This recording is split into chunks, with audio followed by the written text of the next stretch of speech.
I never thought that I would receive this call during Professor Botticelli's lecture on economics.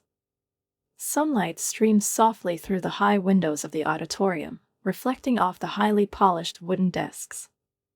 The professor's monotonous voice, as always, sounded measured and soothing when the sudden vibration of the phone in my pocket pulled me out of this shaky comfort. I shuddered, automatically leaning towards the screen, and my heart instantly sank into the void. Mom. Even before I accepted the challenge, I knew. I just knew. The thin fingers gripped the phone tighter, and the next second, a trembling voice on the other end of the line whispered, "Your father is gone." I looked down at the notebook filled with notes, trying to focus on anything but the meaning of those words. Dad. Gone. It was as if all the air in the audience had been slowly sucked out, leaving me in an invisible glass capsule. The lecture hall suddenly became too cramped, too stuffy for my 21 years. Everything was too much: voices, rustling, the scratching of pens on paper, the click of a cap from a water bottle. I stood up and, barely able to contain my trembling, left the audience, hearing only a distant voice behind. Me. Everything is fine. No, it's not okay. I thought I was ready for this moment, Dad. We talked about this just a few weeks ago, when I came home. The doctor bluntly said that the treatment was no longer effective. Then you squeezed my hands so tightly, as if you wanted to transfer all the rest of your strength through your palm, and said softly, "My brave girl, you're going to be okay." And now you're gone, and no matter how hard you try to convince yourself that you're ready, nothing in the world prepares you for this. I've always been a daddy's daughter. He patiently taught me how to ride a bike and ran alongside me until I believed I could do it without his support. He stayed up late explaining difficult math problems, and then got up at the crack of dawn to take me on university tours when it was time to choose a college. Mom was always floating in her dreams. Light, free-spirited, she rarely stayed at one job, preferring to get involved in ceramics courses, volunteering at an animal shelter, and organizing local exhibitions. Dad was sympathetic to her aspirations. His work as a financial advisor provided us with stability, while it seemed to bring him peace of mind. He loved seeing his mom happy. After talking to the dean, I immediately booked the first available train home. 3 hours on the road stretched on forever. Landscapes flashed by the window, and thoughts, memories, and fragments of conversations filled my head.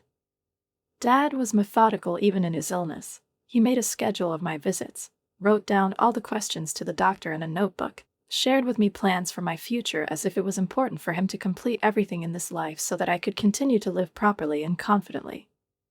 He said that he was proud of me, my choice to study business, and reminded me, "You know how to manage yourself and your affairs. The main thing is not to lose yourself." When I approached our house in the suburbs, the 2 lilac vases on the porch, washed out by the rains, seemed unexpectedly pale to me. Mom was waiting at the door. Mascara was smeared on her cheeks, her eyes were swollen from crying, and her favorite designer blouse with neat pleats was soaked with tears and wine. She hugged me tightly, as if I were the last solid support in her shaky world. "Oh, Sylvia, what am I going to do in this house? All these bills. I haven't worked in 20 years. I led her into the kitchen, where a half-empty glass of wine with her lipstick print was left on the counter. She carefully put it aside. "Mom, let's focus on funeral arrangements first. Did Dad leave any instructions?" She waved her hand in the direction of the home office. "Everything's on his desk. He was always so organized." Then she reached for her glass again. The days merged into one endless, gray blur: calls to the funeral home, arrangements with the flower shop, discussions with relatives. I found myself thinking that I had become the center of this funnel, coordinating, deciding, choosing, while my mother dissolved into tears, hid behind wine, and answered any question with an indefinite gesture. The morning of the funeral turned out to be clear, almost solemn. People filled our house, bringing casseroles, warm words, and memories. Mom, like an actress on stage, sobbed at the right moments, interrupted the pastor's speech with sobs, and accepted sympathy with the dignity of a great widow. I noticed her friend Sandra whisper something in her ear, and Mom nodded enthusiastically, wiping away her tears. "Your father was a wonderful man," I was told over and over again. "He always thought ahead, took care of his family."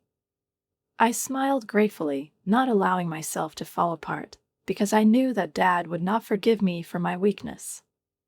He raised me to be strong. But still, standing at the grave and watching his coffin being lowered into the ground, I couldn't help but think how much our lives would change now. A week has passed. Mom and I were sitting in Mr. Correnti's law office. The room smelled of wood and old paper. Mom kept fiddling with the pearl necklace that Dad had given her on their 20th anniversary. Mr. Correnti adjusted his glasses and began to read the will, and his voice sounded almost like a liturgy in the silence of the office. "Being of sound mind and firm memory, I, David Machiavelli, declare this to be my last will and testament." I listened to every word, realizing that this was just the beginning. When Mr. Correnti got to the main point, the silence in the office became almost palpable. The air froze, and even the old wooden walls seemed to hold their breath, ready to absorb every word. "To my beloved daughter, Sylvia Machiavelli," he said, slowly flipping through the page of the will, "I leave our family home along with the sum of $200,000. It was as if someone invisible had sharply pulled my mother by the shoulders. She jerked her head up, and a mixture of bewilderment and dull resentment instantly flashed in her eyes. I felt her tension literally on my skin, as if an invisible string was stretched between us, fragile and thin, ready to snap at any second. "To my wife, Eleanor Machiavelli," Mr. Correnti continued more cautiously, anticipating a reaction, "I leave a monthly allowance of $1,500, which will be paid from my retirement fund." "That's it?" Mom's voice trembled, fluttering like the last leaves in the wind. She blinked a few times, as if she couldn't believe she'd heard correctly. "I'm his wife. 23 years of marriage. And that's what I get?" Mr. Correnti tilted his head slightly, lowering his eyes to the papers. "Mrs. Machiavelli," he said softly but firmly, "your husband has carefully considered these arrangements. The will was drawn up in full accordance with the law. It has full legal force. The best thing is to accept his decision." Mom turned to the window, where the boring view of the neighboring building seemed to her much more tolerable than the stares directed at her. Her fingers fiddled with the pearl necklace, and I was afraid that just a little more and the thin thread would not hold, scattering across the floor in a white stroke. The drive home was long and strained, filled with her muffled comments. "It's not fair. I can't believe he would do such a thing." She repeated it almost in a whisper, as if she was afraid that someone would hear and confirm that it wasn't all a dream. I made dinner that night. The pasta that Dad loved the most, with pesto sauce, Parmesan cheese, and walnuts. We were sitting across from each other at the wooden kitchen table. Mom moved the food around the plate without touching it until she finally looked up at me. "Sylvia." Her voice broke off in mid-sentence. "I just don't understand. Why did your father leave you everything? House, money, and me. What should I do now? Where should I go?" I reached across the table and touched her trembling fingers. "Mom, you have nowhere to go. Stay in the house. Keep an eye on him while I study. This is our home. It's better for both of us." And suddenly everything changed. She squeezed my hand tightly, tears glistened in her eyes, but there was more gratitude than resentment in them. "Oh, Sylvia, you're the best daughter in the world.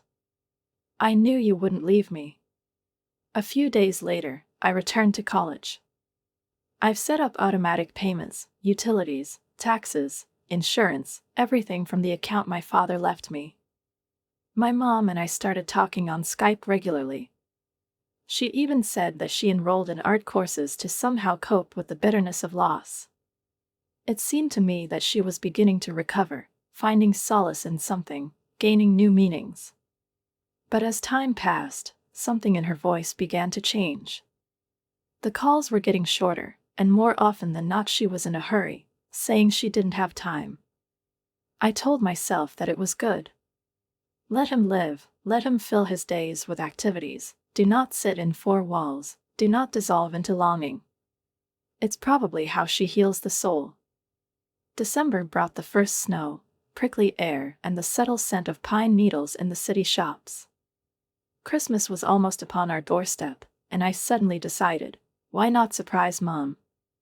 I'm so tired of the occasional phone call and dry text messages.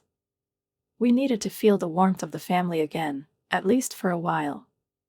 The trip home was filled with memories again, Dad's jokes at the Christmas tree, cinnamon and hot chocolate in the kitchen, and how the whole family made cookies until midnight. I took a taxi from the train station and, looking out the window at the familiar streets, noticed how the winter had changed in my hometown. The same snow, the same lanterns, but everything seemed different without Dad.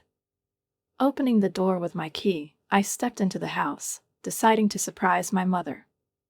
The air was saturated with cinnamon and coffee. There was something cozy and constant about it.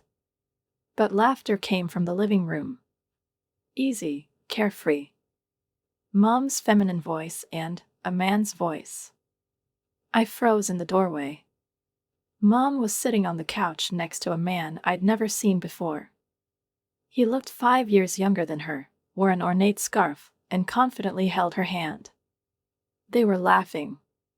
It was easy and good for them to be with each other. Sylvia. Mom screamed when she saw me. I wasn't expecting you.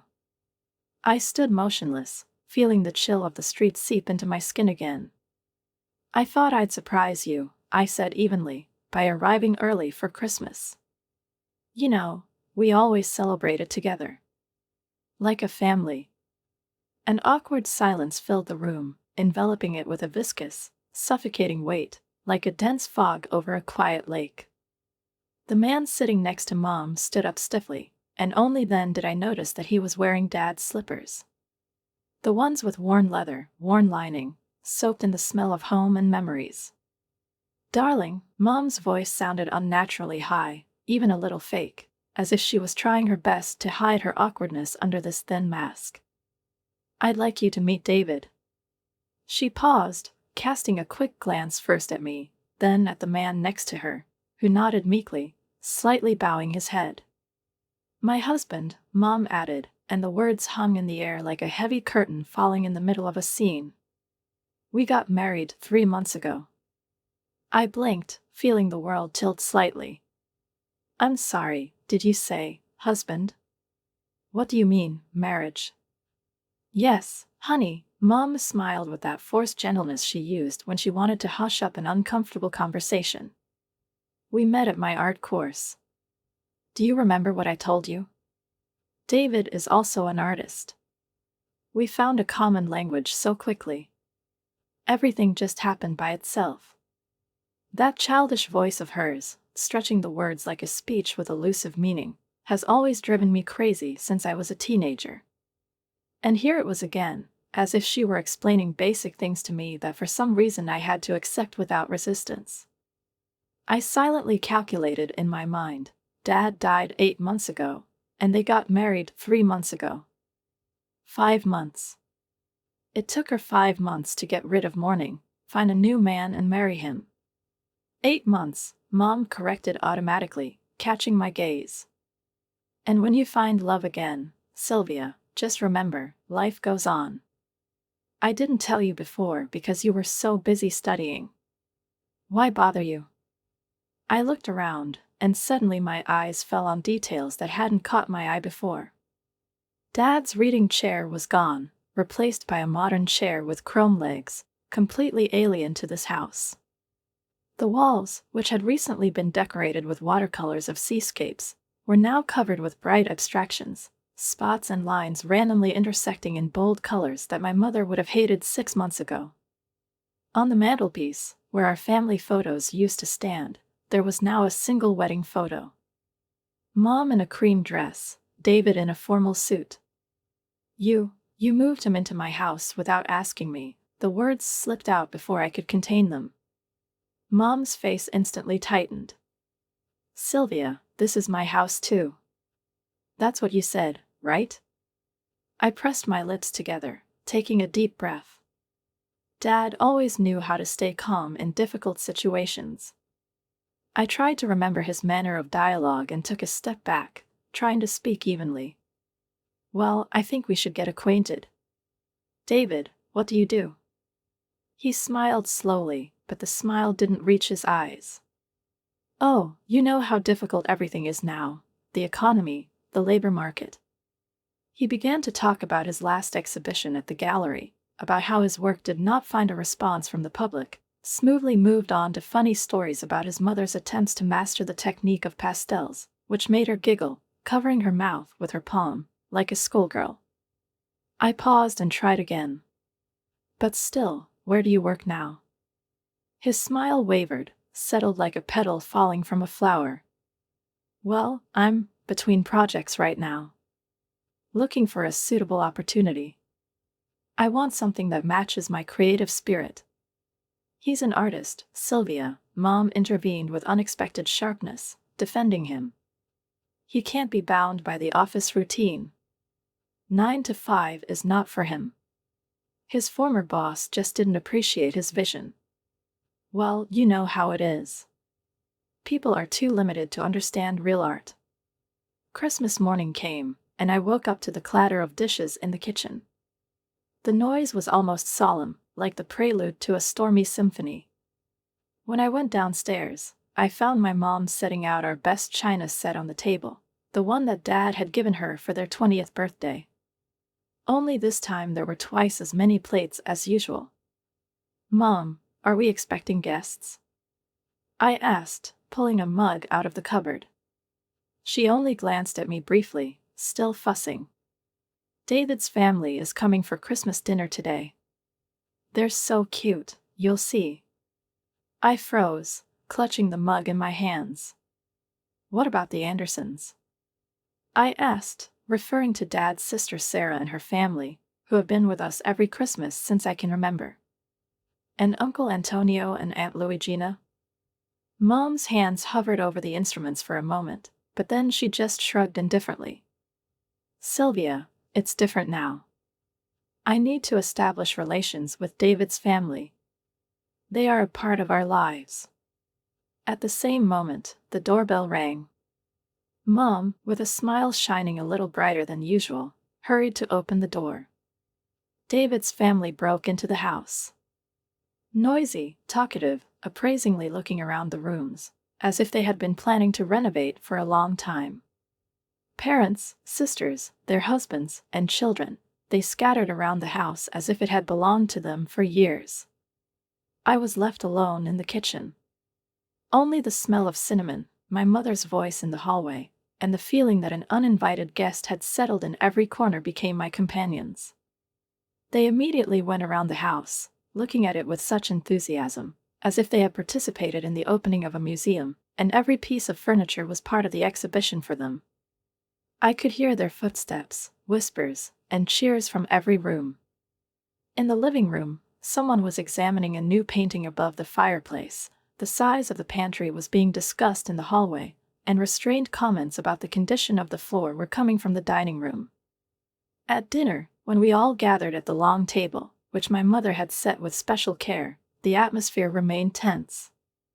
From time to time, my mother cast worried glances at me, as if checking if I would keep my composure, but she was more worried about making the guests feel at home. David's family dominated the conversation, as if this evening had been arranged exclusively for them. His father talked grandly about property taxes in his neighborhood, complaining that the authorities rob honest people like thieves in broad daylight. His mother, with a sour expression on her face, commented on the taste of the turkey, suggesting, among other things, be sure to try her signature recipe with orange sauce and sage next time. I sat in silence, shifting the food around my plate, feeling an invisible chill seep into my heart, and thought about those Christmases that we spent with our real family. How warm it was when Dad laughed and told his jokes, how cozy the fireplace was, and how the pies that Aunt Sarah brought with her smelled. Back then, love lived in the house, history lived, and every Christmas became a carefully inscribed page in the annals of our family. And suddenly, Bice, putting down her fork, smiled broadly and, drawing out her words, as if discussing the purchase of an apartment, said, "You know, this house is in the perfect location. Right next to a good school. Kids could grow up in a great neighborhood. And he's just standing here, with so much space. Oh, that would be great. We'd like you to be with us, wouldn't we, Sylvia?" Mom supported me, and her voice sounded deliberately affectionate, with some kind of cloying note, which only increased my growing irritation. And that's when something inside me snapped.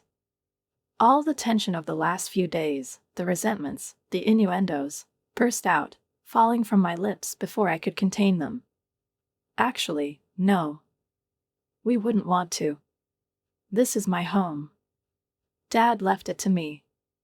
And certainly not to strangers who plan to occupy it as if it already belongs to them. There was a ringing silence in the room. Bice blushed, stared at her plate, and her husband muttered something about ungrateful youth these days. David's parents looked at each other, exchanging looks full of condemnation, and his mother clicked her tongue with an expression as if she saw mold on the table. But I didn't hear them.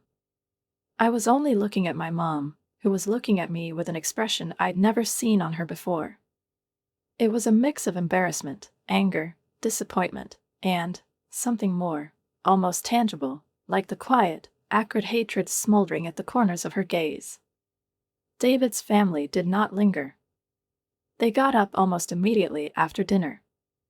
"We're obviously not welcome here," Bice said, gathering up the children, who were whimpering and fiddling with their scarves. "I wouldn't want to live in this house anyway," she added, as if putting an end to what sounded like a curse. When the door closed behind them, Mom exploded. "How could you?" "Stop it," she shouted. Her face was flushed and her lips were trembling. "Do you even realize what you've done?" "No, Mom," I said, trying to speak calmly, the way Dad taught me. "This is David's family. And they act as if the house already belongs to them." "Your house?" Mom laughed bitterly, but there wasn't a trace of amusement in her eyes. "This was our family home long before your father decided to play favorites, writing everything down to you in his will." "I did the right thing," I said firmly. "If you can't see that, maybe Dad was right about everything." The rest of my visit became excruciatingly long. An icy silence reigned in the house. Mom and David spent most of their time in their room, and I only saw them at breakfast, when the words turned into short phrases on duty. The rest of the days I spent visiting my father's family. Sarah cried when she learned that for the first time in many years she had not been invited to Christmas dinner. "He wouldn't believe it if he saw what his house had become," she sobbed, wiping her tears with a handkerchief. Uncle Antonio just shook his head, looking out the window. "Your father would be heartbroken." When I returned to college, it seemed to me that distance would help me forget, give me time to heal. I was wrong. The calls from my mom resumed, but each time they became more cloying and tense. She hardly asked about my lectures, about the session, about my friends. Now they were talking about one thing, money. "Sylvia," she said one evening, "David and I are barely making ends meet. This is a manual, it doesn't cover anything.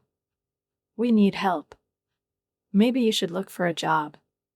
I suggested cautiously. There was silence on the line, so thick that I could almost hear resentment ringing in the receiver. "How dare you?" Finally, she hissed.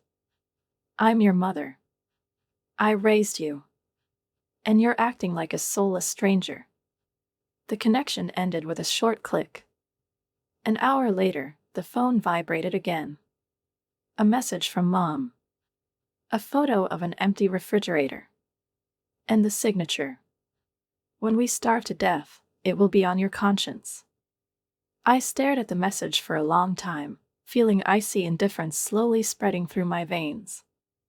The empty refrigerator in the photo, displayed as evidence in the court of conscience, looked almost theatrical, absurdly deliberate. And looking at these photos, I couldn't help but remember how Mom behaved with Dad. Back then, she could just as masterfully escalate anxiety by acting out scenes for the desired result. Dad used to sigh, pat her on the shoulder, and say, "Eleanor, it's easier to agree than to quarrel." And I opened my checkbook, knowing that it would happen more than once. Before I knew it, my fingers were already touching the screen, as the amount from my father's bank account was transferred to hers. It became almost a ritual, her dramatic please, my hesitation, the reluctant translation, the fleeting gratitude, followed by new demands. And so the months passed. I studied, completed my term papers, and lectured at night while my mother and David enjoyed life in a house that legally belonged to me, but felt like it had become their personal resort. They didn't come to my graduation ceremony. I found out about it from a short message. "Sorry, dear, David has an exhibition, we don't have time." Congratulations. I knew the truth. I knew it was because I had stopped sending extra money the month before.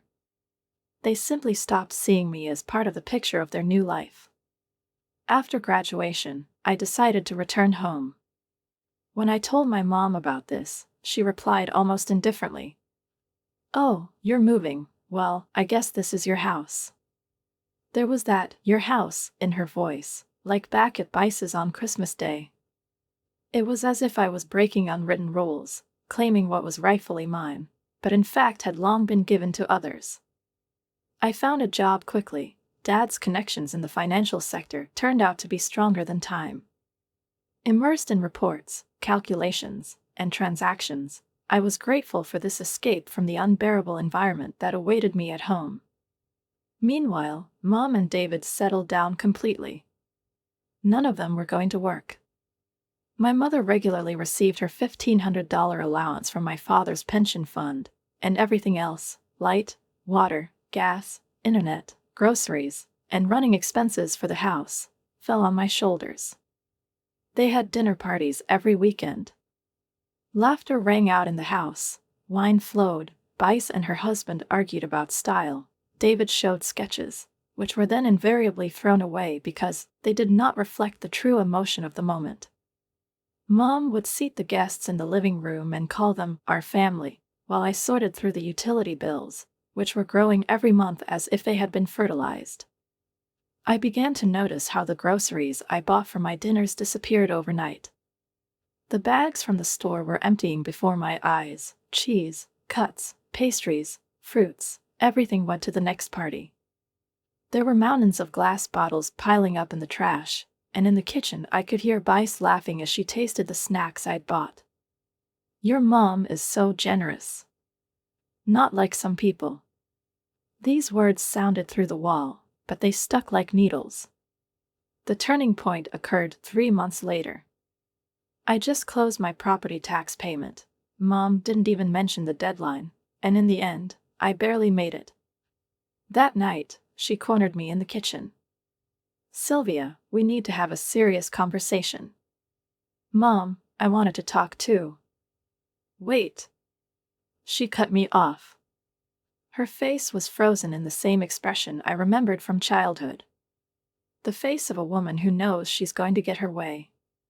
"Margaret told me something interesting." I tensed up.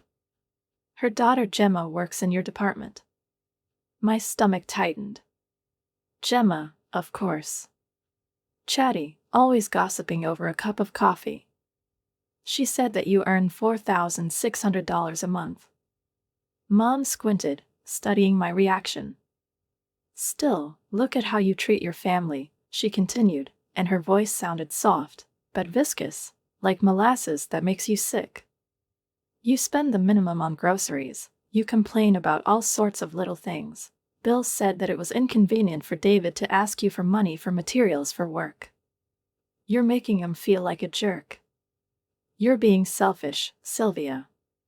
You're just like your father. He was greedy too. I saved up and counted everything. He said he had to leave it to you. So I left it. What about us? You've always been his favorite, and now you're leaving me when I need you the most. I stared at her, shocked by the bitterness that gushed out with every sentence. Anger, belated resentment, jealousy, the desire to accuse, everything was mixed up in her gaze. And I suddenly realized that no amount, no matter how much I sent, would change this abyss between us. It won't close the rift that opened the day Dad left, and Mom decided that my place in this new life was limited only by bills, transfers, and tacit concessions. So that's what's going to happen, she said, her voice surprisingly calm, as if she were talking about something mundane, like a shopping list. You will give me your entire salary every month. I'll manage the household expenses. If you behave like a good daughter and show respect to David and his family, I will probably give you back a third. Maybe even half of it. It all depends on your behavior. I stood in the kitchen, looking at my mother with such amazement, as if she had suddenly spoken in a language I didn't recognize.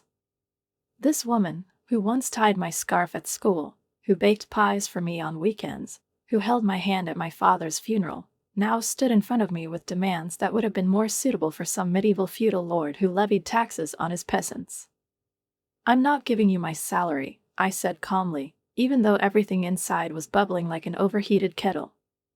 Actually, I think you and David should find a job. I'm tired of supporting you. Her face contorted. It became almost unfamiliar, a crooked grin, tense wrinkles, lips white from compression. Your father left you more money than you deserve, she hissed.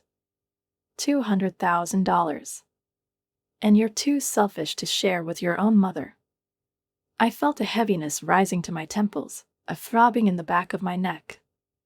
We'll talk about it tomorrow, I said softly, and turned around and left the kitchen, leaving Mom standing there with that expression of anger that kept me awake that night. In the morning, coming down for breakfast, I thought for a second that everything could be settled. That the night had cooled her ardor, that common sense had regained its place. But when I entered the kitchen, I saw my mother and David sitting at the table with identical smiles, forced, oily, stretched like a taut string. They looked like they had just pulled off a good deal. Sylvia, dear, Mom began with that cloying tenderness that promised poison in the wrapper in advance. David and I talked for a long time yesterday. David nodded, adjusting the sleeve of an expensive sweater, another one of the ones I'd paid for. We found the perfect solution, Mom continued. Since we take care of the house, cook, clean, keep order, it would be fair if you would pay us for these services. Yes, David chimed in, tilting his head slightly to the side. A very reasonable compensation is your full salary. $4,600 a month is quite fair for everything we do. I took a sip of coffee, letting this absurdity settle in my mind for a moment, like settled foam on the surface of a cup. The house, which was supposedly taken care of, actually looked like a hurricane had passed through it. Whole herds of dust bunnies were gathering dust in the corners, and the light bulbs changed only after my reminders. The last meal Mom cooked probably happened before David arrived. You know, I said slowly, holding back the irony that was rising in my throat. You're right. The services must be paid for. Mom was already beaming. She squeezed David's hand triumphantly, their fingers interlocked on the tabletop, as a symbol of the confluence of interests. But, I continued, putting down my cup, I don't need your services anymore. However, they never existed. Unless, of course, you count the booze, the parties, and the theater productions featuring our new family. The silence spread through the kitchen like a thick syrup. The smiles faded from their faces as abruptly as if someone had turned off the light.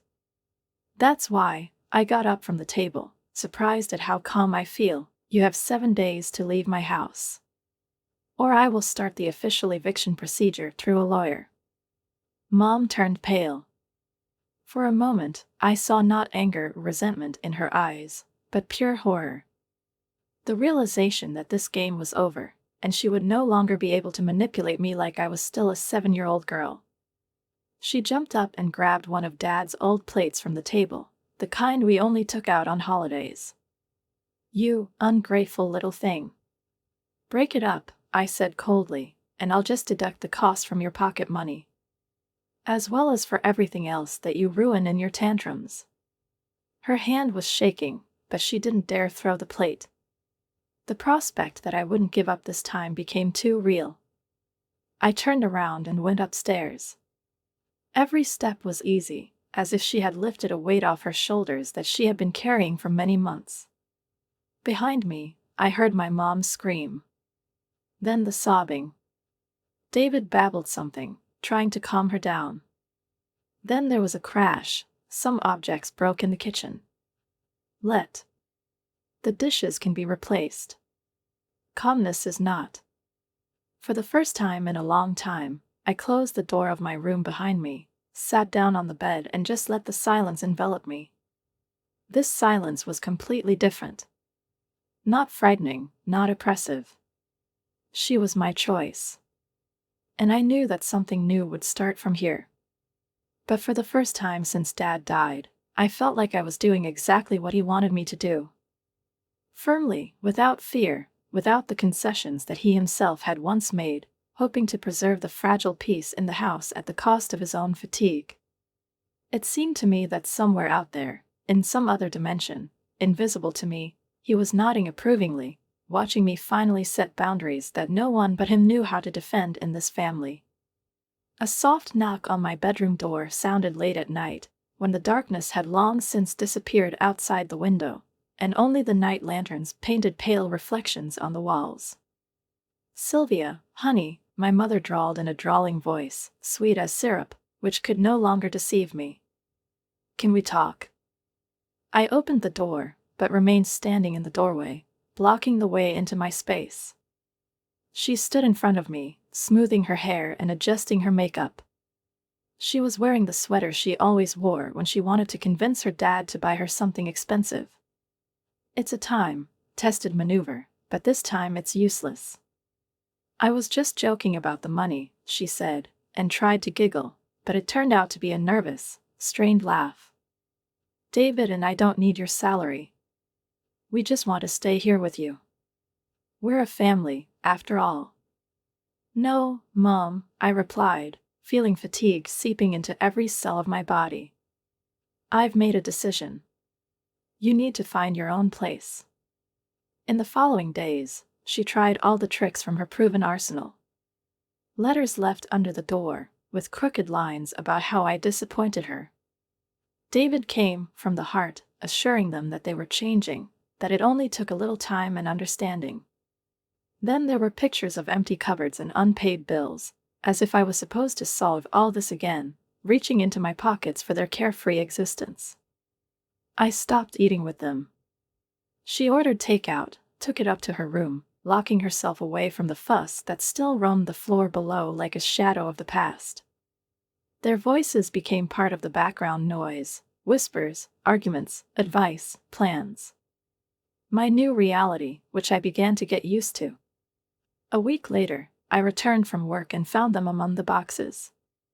Mom waved her things with exaggerated pathos, trying to make me hear how each object fell into the cardboard with a crash.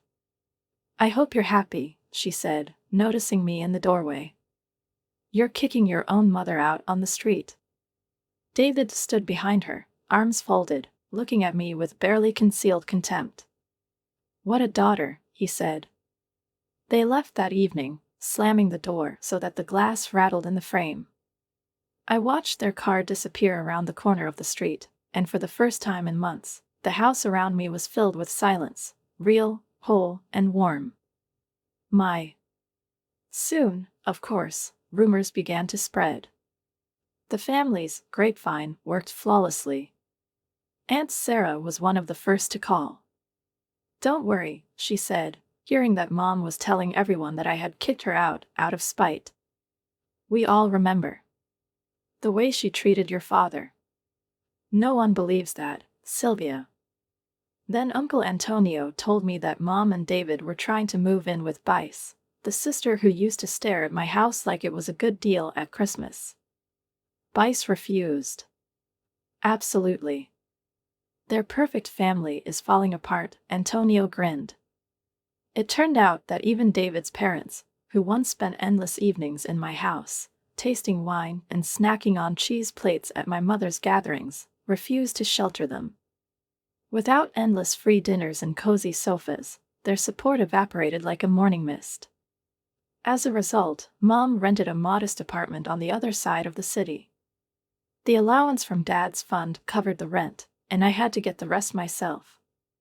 For the first time in many years, she got a job in a small clothing boutique.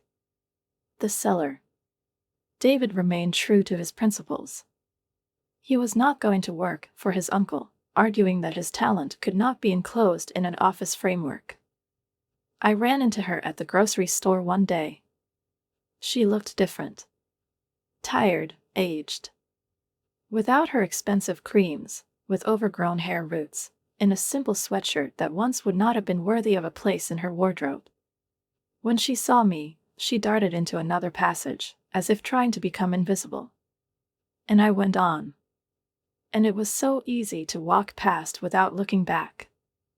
After a few months, standing in the house that now truly belonged to me, I finally felt ready for a change.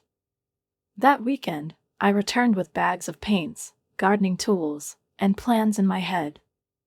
A house that had seen so much pain, quarrels, manipulation, and grief deserved a new story.